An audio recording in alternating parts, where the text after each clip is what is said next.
ధర్మవరంలో గతంలో ఎప్పుడూ లేని విధంగా ఒక కొత్త సాంప్రదాయాన్ని, ఒక కొత్త రకమైన రాజకీయ పోకడ, రాజకీయాలు, దౌర్జన్యాలు మనం చూస్తున్నాం. ధర్మవరం నియోజకవర్గం చాలా సెన్సిటివ్ ఫ్యాక్షన్ ప్రాంతంగా గుర్తింపు. కాబట్టి చాలామంది ఐపీఎస్ని ఇక్కడ డైరెక్ట్గా పోస్టింగ్స్కి వేసేవాళ్ళు. మొదట వాళ్ళ పోస్టింగ్ ఏదైనా ఉందంటే అది ధర్మవరం. ఇప్పుడున్న డీజీపీ ద్వారకా తిరుమలరావు గారు కూడా ఇక్కడ మన ధర్మవరంలో ఏఎస్పీగా వర్క్ చేసిన సందర్భం చూసినాం. క్రమేణా 94 నుంచి కూడా ఫ్యాక్షన్ ప్రభావంతో అప్పటి పెనుగొండ, ఇప్పటి రాప్తాడు, ధర్మవరం మీద మొదటి నుంచి కూడా ఫ్యాక్షన్తో ఇక్కడ భయాందోళన ఉండే పరిస్థితి చూశాం. తర్వాత రెడ్ స్టార్ అనే ఆర్ఓసి అని 2 సంస్థల ద్వారా ఇక్కడ ఒక మారణ హోమమే చూడడం జరిగింది. దాని తర్వాత ఆ రెడ్ స్టార్ ఆర్ఓసి క్రమేణా రూపం లేకుండా వెళ్ళిపోవడం జరిగింది. 2004లో కాంగ్రెస్ గవర్నమెంట్ వచ్చిన తర్వాత, ఇదంతా అప్పుడు తెలుగుదేశం గవర్నమెంట్లో జరిగింది. 2004లో కాంగ్రెస్ గవర్నమెంట్ వచ్చిన తర్వాత ఇదే విధంగా క్రైమ్ అంతా కూడా వైఎస్ఆర్ వచ్చిన తర్వాత క్రైమ్ అంతా కూడా బాగా కంట్రోల్ చేసుకుంటూ వచ్చి 1-2 ఇయర్స్ ఉన్నప్పటికీ కూడా తర్వాత అన్నీ కూడా క్రైమ్ కంట్రోల్. నేను 2006లో ఇన్ఛార్జ్ తీసుకున్న తర్వాత ఇలాంటి క్రైమ్స్ అన్నిటినీ కూడా నిదానంగా కూడా తగ్గుకుంటా రావడం జరిగింది. గత 5 సంవత్సరాలు చూస్తే నియోజకవర్గ వ్యాప్తంగా ఏ ఒక్కరికి ఇబ్బంది లేకుండా, ఏ ఒక్కరికి ఏ సమస్య లేకుండా ఉండడం జరిగింది. చాలా చోట్ల వివిధ సందర్భాల్లో సమస్యలుండి ఇబ్బంది పడుతున్న సందర్భంలో కూడా మా కార్యకర్తల్ని, మా నాయకుల్ని సముదాయించి మనం లాంగ్ రన్ పాలిటిక్స్ చేయాలి అంటే ఈ ఫ్యాక్షన్ భూతాలకు, ఈ గొడవలకు దూరంగా ఉండాలి అనే విధంగా ముందుకు పోవడం జరిగింది. దాంట్లో భాగంగానే ఎక్కడే కానీ ఒక్క ఫ్యాక్షన్ మటర్ కూడా గత 5 సంవత్సరాల్లో చూస్తే ఒక్క ఫ్యాక్షన్ మటర్ కూడా లేకుండా, గొడవలు లేకుండా చూసుకున్నా. ముఖ్యంగా మా కార్యకర్తలకు అందరికీ కూడా ఆ విధంగా చెప్పి నిలువరించినందుకు వారికి ముందు నేను క్షమాపణ కోరుతున్నాను. ఎందుకంటే ఆ రోజు కన్నా మనం వాళ్ళు చేసే చేష్టలు కన్నా ఖండించి ఉంటే ఈరోజు ఇలాంటి సంఘటనలు జరిగి ఉండేవి కాదు. ఈరోజు సంఘటన చూస్తే వారం రోజుల కిందట వెంకటగారపల్లి, బత్తలపల్లి మండలం ఆ గ్రామంలో వైసీపీ వారికి అక్కడున్న టీడీపీ వారికి ఒక ఘర్షణ జరిగింది. ఆ ఘర్షణకు మూలం ఏంటంటే చిన్న గొడవ జరుపుకున్నారు, మాట అనుకున్నారని పోలీస్ స్టేషన్లకు ఇరువురు గ్రూపుల్ని రమ్మని చెప్పినారు. మా వాళ్ళందరూ కూడా పోలీస్ స్టేషన్కి వచ్చిన పిమ్మట మా పోలీస్ స్టేషన్లోకి వచ్చిన తర్వాత వాళ్ళ మీద బయట ఊరు వ్యక్తులు వచ్చి దాడి చేయడం జరిగింది. దాడి చేస్తే ఎక్కడైనా కానీ ఆ ఊర్లో వాళ్ళ మీద బయట ఊరోళ్ళు వచ్చినప్పుడు ఆ బయట ఊరోళ్ళ మీద ఇంటి మీదకి దాడి అనే కేసు కింద వాళ్ళను అరెస్ట్ చేయాలి. ఆ విధంగా కాకుండా వాళ్ళ ఇంటి మీదకి దాడికి వచ్చినప్పుడు జరిగిన తోపులాటలో ఒకరికి దెబ్బ తగిలిందనే ఉద్దేశంతో మా వాళ్ళను అటెంప్ట్ మర్డర్ కేసు పెట్టి ఇక్కడ వేరే ఊరు వాళ్ళు అనంతపూర్ నుంచి ఇంకో ఊరు నుంచి మా వాళ్ళ మీదకి వచ్చినారు. వాళ్ళ ఇంటి మీదకి వస్తే అటెంప్ట్ మర్డర్ పెట్టి వాళ్ళను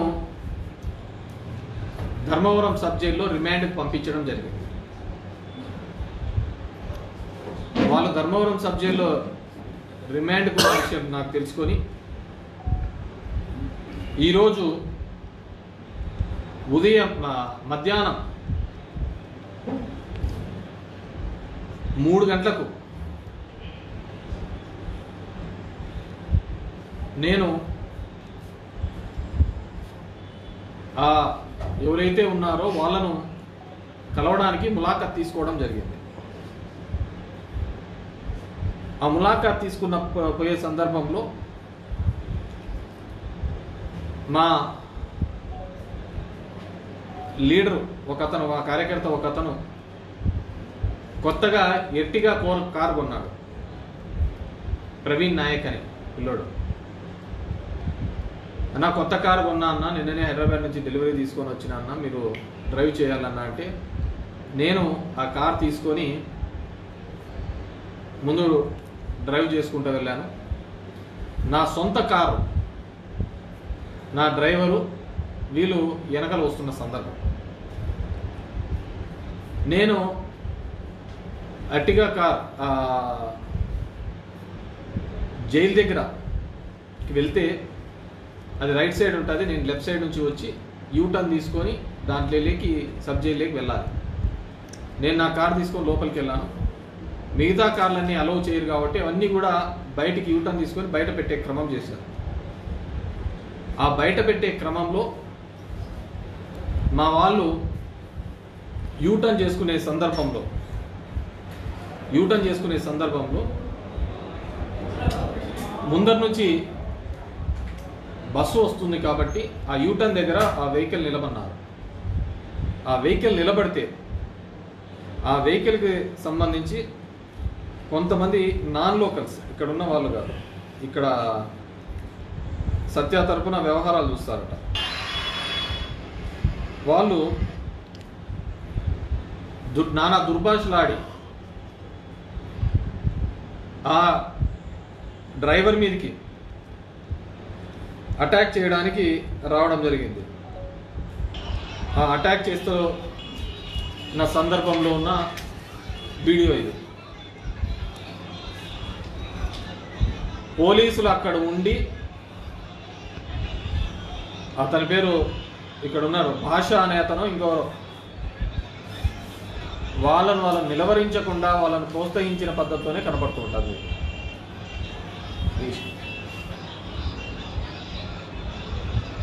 ఆ యూటర్న్ తీసుకునే క్రమంలో అసలు ఎవడన్నా కానీ యూటర్న్ తీసుకోలేదు అన్నప్పుడు హారం కొడితే దానిలోకి ఆ బస్సు పోయిన తర్వాత క్రమేణా క్లియర్ చేస్తారు.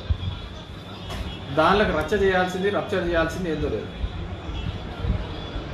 అంతమంది సడన్గా అక్కడ ఎలా ఎందుకు గుమిగూడారో కూడా తెలియదు. సరే, వాట్ ఎవర్ ది. సో ఇది జరిగినది. మా డ్రైవర్ మీదకి ఏ విధంగా వస్తున్నారు, నేను ఆ బండ్లో లేను. నేను ఆ ఎట్టిగా బండ్లో నేను ఆల్రెడీ ములాఖాత్ తీసుకొని లోపలికి వెళ్ళాను. నాకు లోపల ఉన్నాను కాబట్టి బయట ఏం జరుగుతుందో తెలియదు. తర్వాత నాకు వీడియో క్లిప్పింగ్స్ మిగతా వాళ్ళందరూ విలేకరులు వీళ్ళందరూ పెట్టిన దాన్ని బట్టి కనపడింది. ఇది అయిపోయిందా? సో ఇది ఈ విధంగా సుమారు 100 మంది ఈ విధంగా ఆయన మీద, మా డ్రైవర్ రామాంజీ మీద పడి హత్యా ప్రయత్నం చేయాలనే ఒక తపనతో చేసినప్పుడు, అతని మీద హత్యా ప్రయత్నం చేసినప్పుడు 100 మంది ఆయన బండి మీద వెహికల్ పెట్టినప్పుడు ముందరికి ఒక వ్యక్తి ఎక్కి దాన్ని బద్దలు కొట్టాలనే ప్రయత్నం చేస్తూ అతని మీదకి దాడికి ప్రయత్నించినప్పుడు అతను ఎటుపోగా పాలుపోక అతను ఏ విధంగా బతకాలి అనే ఉద్దేశంతో వెహికల్ని ముందుకు పోనించడం జరిగింది. అది మీరు వీడియోలోనే చూపించే, నేను మీకు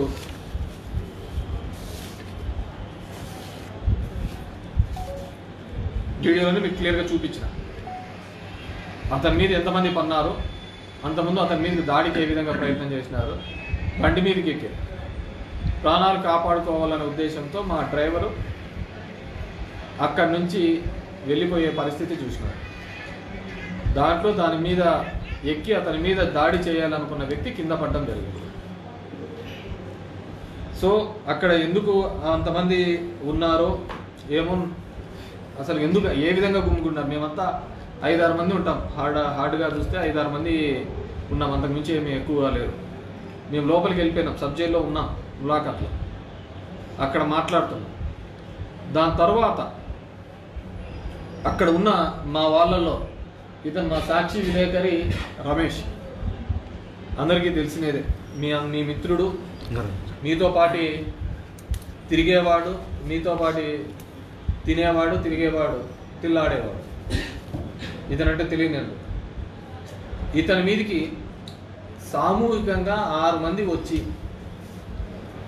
లాఠీలు తీసుకొని, పోలీస్ చేతిలోంచి లాఠీలు తీసుకొని 6 మంది వచ్చి ఒక విలేకరి మీద దాడి చేయడం జరిగింది. ఆయన ఏమి వేరేది ఏంది చేయలేదు, అక్కడ జరుగుతున్న సంఘటనా ప్రాంతాన్ని మొత్తం రికార్డింగ్ చేస్తున్నారు. సంఘటనా ప్రాంతాన్ని మొత్తం రికార్డ్ చేస్తున్నాడు. దానికి రికార్డ్ చేసుకుంటే అతని దగ్గర ఫోన్ గుంజుకోవడం జరిగింది, ఆ ఫోన్ పగలగొట్టుకోవడం జరిగింది. ఆ ఫోన్ ఇంకా ఇప్పటికీ అతని చేతికి అందించలేదు. రమేష్ అని మీ అందరికీ తెలిసినదే, తెలుసా తెల్లా? తెలుసు, ఎందుకంటే మనం అన్నీ అమర్నాథ్ రెడ్డి అని ఇతను స్టూడెంట్ లీడరు. 2012లో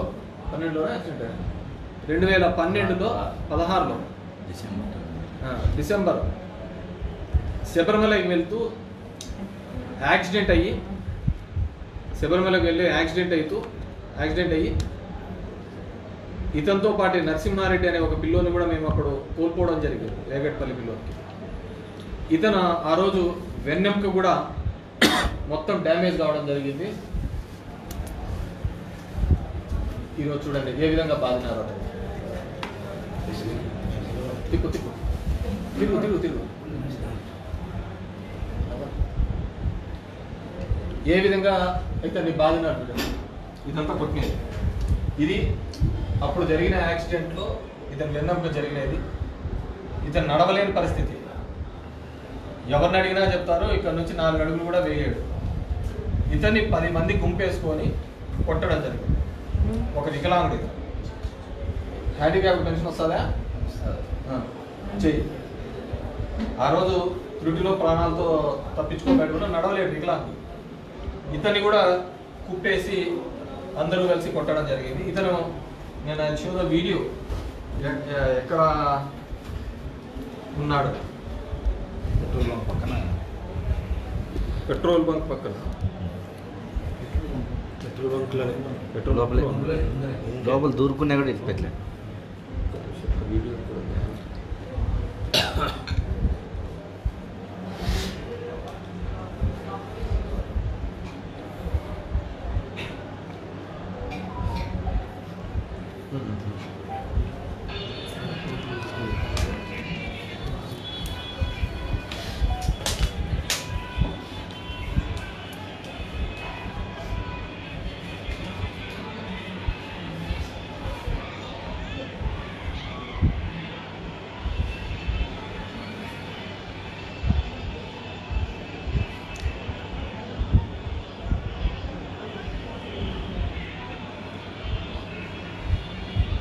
ఈ పిల్లల మీద అంతమంది వచ్చి అసలు ఎందుకు అంతమంది ప్రొక్కులు ఒక బండి ఒక 2 నిమిషాలు కూడా నిలబెడితే తట్టుకోలేనంత పరిస్థితులలో వాళ్ళు ఎందుకున్నారు. ఈరోజు నేను వచ్చి ములాఖాత్ చేస్తున్న విషయం అందరికీ తెలిసిన విషయమే. మ్యాక్సిమం అందరికీ కూడా నేను ఈరోజు వస్తాను ములాఖాత్కి కలవడానికి వెళ్తానని చెప్పేసి తెలుసు. వాళ్ళు అంత త్వరగా అక్కడ ఏమీ లేని సంఘటనకు ఎందుకు ఆ డ్రైవర్ మీద అంతగా దాడికి ప్రయత్నం చేయాలని చూసినారు, ఎందుకు వాళ్ళ మీద పడి చేసిన తర్వాత దాన్ని ఎందుకు అంత పెద్ద సీన్ క్రియేట్ చేయాలని చూసినారు, ఎందుకు ఆ విధంగా చేయాల్సి వచ్చింది. సో దీని వెనకాల ఎందుకంటే I have informed the department. DSP గారు సెలవు మీద ఉన్నారంట, 1 టౌన్ సిఐ గారు సెలవు మీద ఉన్నారు. దీంట్లో అన్నిటికంటే ఏంటంటే పోలీస్ స్టేషన్ 1 టౌన్ పోలీస్ స్టేషన్కి సబ్ జైలుకి మధ్య ఉండేది కామన్ వాల్. అంటే 100 అడుగుల దూరం కూడా లేదు పోలీస్ స్టేషను, 100 అడుగులు కూడా లేదు పోలీస్ స్టేషను. పోలీస్ స్టేషన్ 100 అడుగులు కూడా దూరంలో లేకుండా ఉన్న దానిలోకి ఈ విధంగా శృతి మించి ఏ విధంగా వస్తారు. మేము 5 years ఉన్నప్పుడు ఎప్పుడే కానీ ఇలాంటి సంఘటనలు జరగలేదు. అలాంటి సంఘటనలే జరిగి ఉంటే వీళ్ళు ఈరోజు బయట తిరిగే వాళ్ళే కాదు.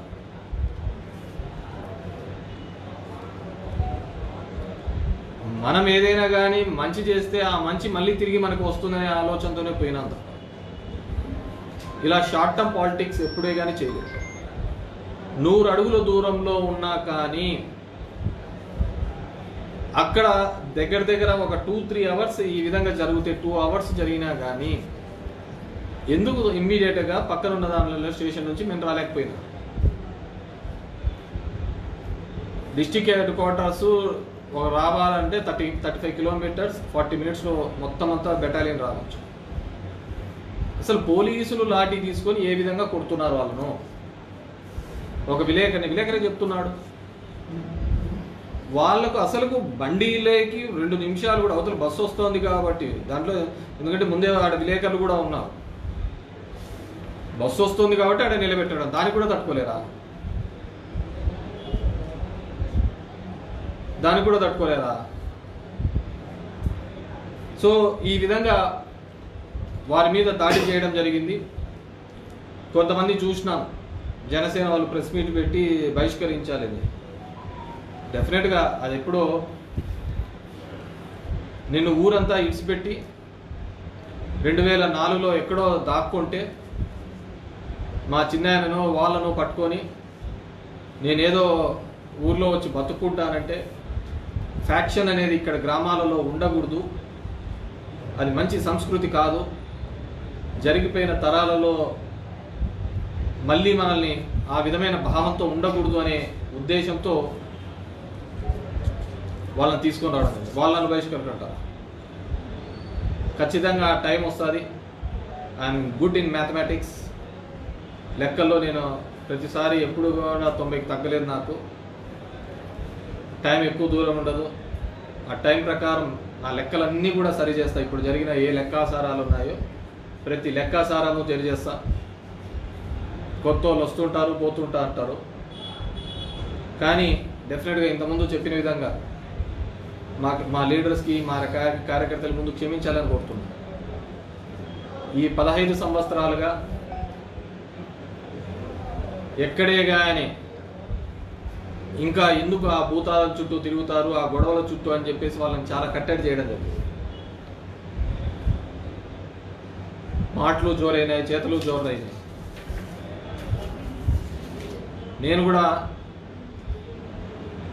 ప్రభుత్వం ఇచ్చిన హామీల మీద కానీ, ఇక్కడ గతంలో సత్య చేసిన హామీల మీద కానీ 1 సంవత్సరం వరకు సమయం ఇద్దామనే నేను అనుకున్నాను. ఆ సంవత్సరంలో ఉన్నా కానీ, ఎందుకంటే ఇక్కడ ఉన్న విషయాలు కూడా ఆయనకు తెలుసు కాబట్టి అవగాహన చేసుకొని అవన్నీ పరిష్కరించడానికి అడుగులు వేస్తాడేమో. కానీ వాటి మీద పరిష్కారం కంటే కూడా ఈ విధమైన గొడవలు ప్రోత్సహించడంలో ప్రోత్సహించే దాంట్లో గతంలో సమస్యలు వస్తా అంటే ఎమ్మెల్యేల దగ్గరికి వచ్చి చెప్పుకునే ఒక నేచర్ ఉండేది. ఇప్పుడంతా ఆ నేచర్ పోయింది. పిఏల చుట్టూ వాళ్ళ చుట్టూ తిరగాల్సిన కర్మ ఏర్పడింది మా ధర్మవరం ప్రజలకి. సరే, దానికి ఎవరేం చేయలేరు, అదే నచ్చిందేమో అనుకున్నాము. డెఫినెట్గా వీటి మీద చట్టపరంగా చర్యలు తీసుకుంటాం. ఎందుకంటే నేను లోపలికి వెళ్ళి కూర్చున్న తర్వాత నాకు 5 నిమిషాలకి నోటీస్లోకి తీసుకొని వచ్చినారు. అది కూడా మొత్తం రికార్డెడ్ ఎవిడెన్స్ ఉంది. సో డెఫినెట్గా ఇలాంటి చేష్టలు మంచిది కాదు. ధర్మవరం ప్రజలకు నేను నెత్తి నోరు కొట్టుకొని చెప్పిన, మీరు చాలా మోసపోతున్నారు ఈ విధంగా అని చెప్పేసి. కానీ ఎందుకో నా మాటలో పెడచెవిని పెట్టడం జరిగింది. కాబట్టి నేను కూడా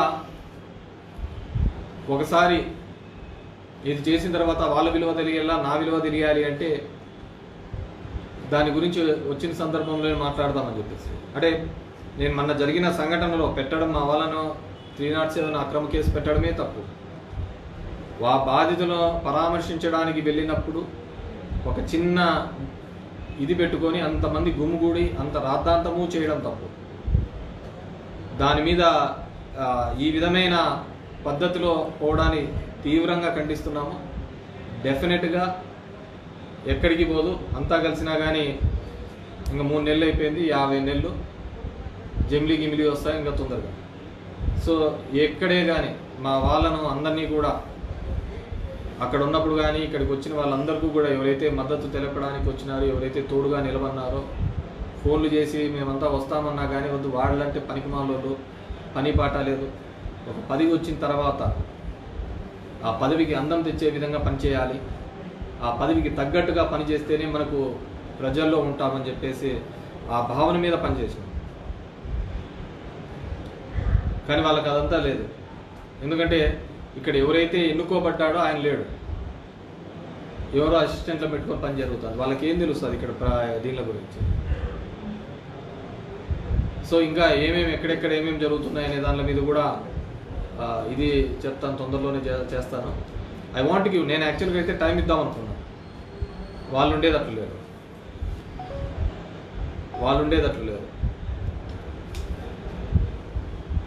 కాబట్టి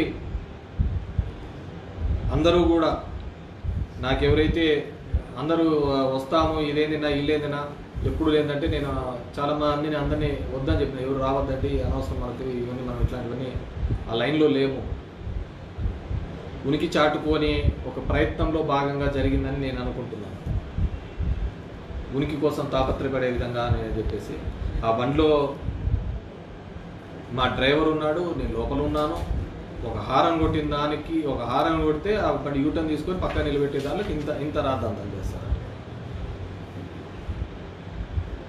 సరే, వాట్ ఎవర్ మేబీ వీళ్ళ బాధితులు కూడా ఇప్పుడు నేను డిపార్ట్మెంట్కి కూడా కోరుకునేది ఒకటి, you maintain law and order, ప్రాపర్గా మెయింటైన్ చేయాలని కోరుతున్నాను. ఈ దొంగ కేసులు ఇలాంటి తప్పుడు పెట్టడం వల్ల డెఫినెట్గా అది ఇంకో పద్ధతికి లీడ్ అవుతుంది. Dharmavaram is very sensitive area. వాటిని తగ్గించడానికి నాకు 15 ఏళ్ళ నుంచి 18 ఏళ్ళు పట్టింది టైము. ఆ క్రైమ్ రేట్ తగ్గించడానికి, ఆ ఫ్యాక్షన్ భూతాన్ని తరిమి కొట్టడానికి నాకు 18 సంవత్సరాలు పట్టింది. ఎందుకంటే ఆ ఫ్యాక్షన్కి నేను ఒక బలి అయిన వాడిని, బాధించబడ్డవాడిని. కాబట్టి అది ఇంకా ఫ్యాక్షన్ అనేది ఉండకూడదు అని కోరుకునేవాడిని. ఆ ఫ్యాక్షన్ ఉండకూడదని కోరుకున్నాను కాబట్టి ఆ ఫ్యాక్షన్ తగ్గించడానికి నాకు ఇన్ని సంవత్సరాలు పట్టింది. కాబట్టి లాస్ట్ 10 yearsలో ఒక్క గొడవ లేకోకుండా చేయడం జరిగింది, ఒక్క ఫ్యాక్షన్ మర్డర్ కూడా లేకుండా చేయడం జరిగింది. మా వాళ్ళు చెన్నారెడ్డి అనే అతని వ్యక్తిని చంపితే కూడా ఎటువంటి కక్ష సాధింపు చర్యలు లేకుండా చట్ట పరిధిలోనే వాళ్ళకు జీవితకాలం శిక్ష పడే విధంగా చేయడం జరిగింది. ఆ విధంగానే మేము మెయింటైన్ చేసుకుంటూ పోయినాం. కాబట్టి ధర్మవరంలో ఇప్పుడున్న చాలామంది ఐపీఎస్లు వాళ్ళ ఫస్ట్ పోస్టింగ్ ఈడే. ఇంతకుముందు అనుకుంటా అంజనాసింహ కావచ్చు, తేజ్దీప్ కావచ్చు, ఇప్పుడున్న ద్వారకా తిరుమలరావు కావచ్చు, అకుల్ సబర్రావు కావచ్చు, మనీష్ కుమార్ సిన్హా కావచ్చు, రాజశేఖర్ బాబు కావచ్చు, N number of people. It's so sensitive, చాలా సెన్సిటివ్ ఉన్న ఏరియా.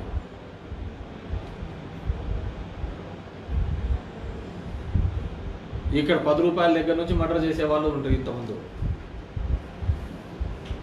ఈరోజు ఆ కాలం లేదు.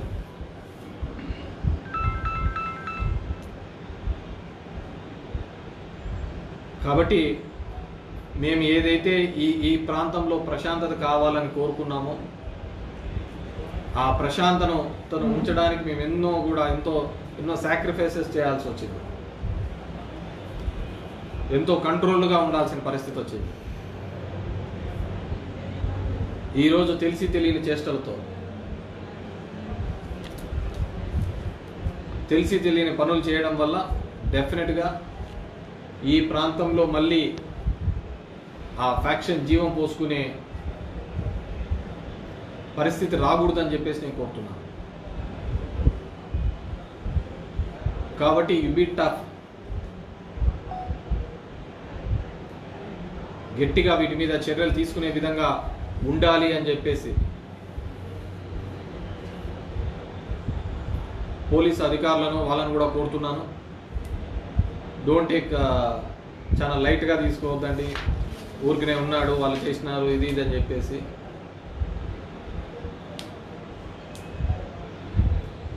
So I request department and ఇది ఎవరైతే ఎగలాడుతున్నారో, ఎవరైతే ఎగిరెగిరి పడుతున్నారో జాగ్రత్త. గాలిపటం కూడా అలాగే ఎగిరెగిరి పోవాలని చూస్తుంటుంది. తాడు దిగితే ఎక్కడ పోతుందో తెలియదు, పట్టుకోవడానికి కూడా కనపడుతుంది.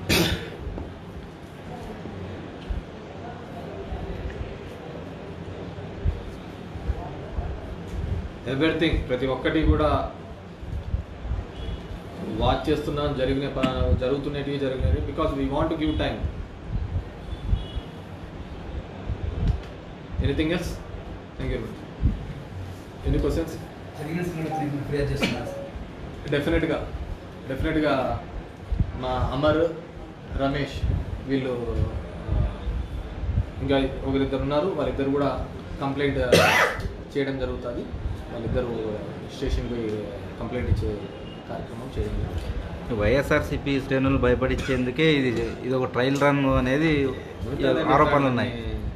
ఇప్పుడు నేను ఎవరికి చెప్పకుండా, ఎవరిని రమ్మనకుండా, ఎవరితో మాట్లాడకుండా, బికాజ్ లోపల ఆ కార్యక్రమం ఫోన్ చేయలేం కాబట్టి మాకు ఇంతమంది వచ్చినారు. అదే చేసింటే ఏముంటుంది? It's not nuisance. మనం అది అలాంటివి ఎంకరేజ్ చేయాలా అనేది ఇది లేదా. సో అలాంటివి చేస్తే ఇంకేముంటుంది? జరిగిన సంఘటన మినిస్టర్ స్పందించి ఎక్స్ట్రా పోస్ట్ పెట్టారు సార్. అంటే ఇది ఒరిజినల్ కేతిరెడ్డి నిజ స్వరూపము, ఆయన నిజంగా జైలు పోవాలంటే తొందరగానే పంపిస్తాము, అంతేగాని ఇటువంటి చర్యలు మంచిది కాదు అని నాకు పోస్ట్ పెట్టాను. దానికి మీరు అతనికి ఏం జరిగిందో అతనికి తెలిసి ఉండదని నేను అనుకుంటున్నాను. అతని భావన ఏంటంట నాకు అర్థం కావటం లేదు. సత్యభావన ఏంటంట, ఏమంట ఆ బండి గుద్దడం తప్పు, ఆ విధంగా డ్యామేజ్ చేయడం తప్పు అనేది ఆయన భావన. అంతేనా? నేను అంత నీట్గా వీడియో చూపించాను కదా. ఒక 200 మంది ఒక వెహికల్ మీద పడితే, ఒక 200 మంది ఆ వెహికల్ని డ్యామేజ్, ఆ వ్యక్తి మీద చంపాలనే ప్రయత్నం చేస్తే ఆ వ్యక్తికి ఉన్న దారి ఏంది? అక్కడ నుంచి తప్పించుకోవడం తప్ప ఏంది ఉంటుంది? అదే విధంగా ఉంటుందా? ఎంతమంది ఉంటే అంతమంది వాళ్ళు చదువు చెప్పడానికే చూస్తున్నారు. నేను రికార్డెడ్ చూపించాను కదా. నిలవన్న బండిలోకి అంతమంది వచ్చి అంతమంది ఆ విధంగా చూచాడు. కేతిరెడ్డి నిజస్వరూపం చూపించాలనుకుంటున్నాడు, చూడాలనుకుంటున్నాడు, చూపిస్తాము. దానికి ఏముంటుంది? తప్పే ఉంటుంది. ఇంకా జైలు అంటావా? రాజకీయాల్లోకి వచ్చినప్పుడే మేము అన్ని తెగించే వచ్చినాయి. ఈ జైళ్ళకు దీనికేమి ఇదేం లేదు. సరే, ఆ కార్యక్రమాలు కూడా చూస్తాం. అతనికి ఇది అసలు జరిగిన సందర్భం ఏందో దాని మీద విచారణ వ్యక్తం చేయకుండా, దాని మీద ఏదిరా మనకైనా సిగ్గన్నా ఉండాలా. నేను ఒక మంత్రి స్థాయిలో ఉండి నేను అక్కడ ఉన్నాను, నేను ఎక్కడి నుంచో వచ్చింటే నన్ను అక్కడ గెలిపించినారు. అలాంటిది ఒక బండి పెట్టుకొని ఆడ ఇది చేస్తారు. నేనంటే ఇది ఆడ వీడియో ఎవిడెన్స్ ఉన్నాయి కదా. వీడియో ఎవిడెన్స్ అన్నీ చూపిస్తున్నాం కదా. మళ్ళీ ఏం దేవేంద్ర నీకు కూడా తెలుసు కదా, ఆయన ఎక్స్లో పోస్ట్ చేసినట్టే ఆయనకు వచ్చిన అవగాహన మేరకు ఉంటుంది. బేసిక్గా అవగాహన రాహిత్యం వేరు కదా, సమాచారం వేరు, దాన్ని అవగాహన చేసుకోవడం వేరు. ఇది ఉంటుంది. ఒక బండి మీద 100 మంది పడినారు, 100 మంది బండి మీద పడితే అతని మీద అంతకుముందే ఒక 10 నిమిషాలు ఆర్గ్యుమెంట్ జరుగుతున్న వీడియోస్ చూశారు. ఎందుకు ఆర్గ్యుమెంట్ చేస్తున్నాడు? బండిలో కూర్చున్న అతని మీద, మా డ్రైవర్ మీద ఎందుకు ఆర్గ్యుమెంట్ చేస్తున్నాడు? నేనున్నానా, నేను లోపల ఉన్నాను. మరి ఎవరితో, డ్రైవర్తో ఆర్గ్యూ చేయాల్సిన అవసరం ఏమొచ్చింది? 200 మంది ఆర్గ్యూ చేస్తారా? ఒక బండి మీదకి వచ్చినప్పుడు అతనికి ప్రాణ సంకటం ఉన్నప్పుడు ఖచ్చితంగా ఇది చేస్తాడు. That's what he did. భవిష్యత్తులో ఇలాంటి దౌర్జన్యాలు మళ్ళీ పునరావృతం అయితే మీ రెస్పాన్స్ నేను చెప్పాను కదమ్మా, everything will take care. Anything విషయం తెలిసి ఇది చేసుకుంటా అంటే బాగుంటుంది. ఇంకా దాన్ని సమర్థించినాడంటే సత్య నిజంగా గ్రేటే అనుకోవాలి.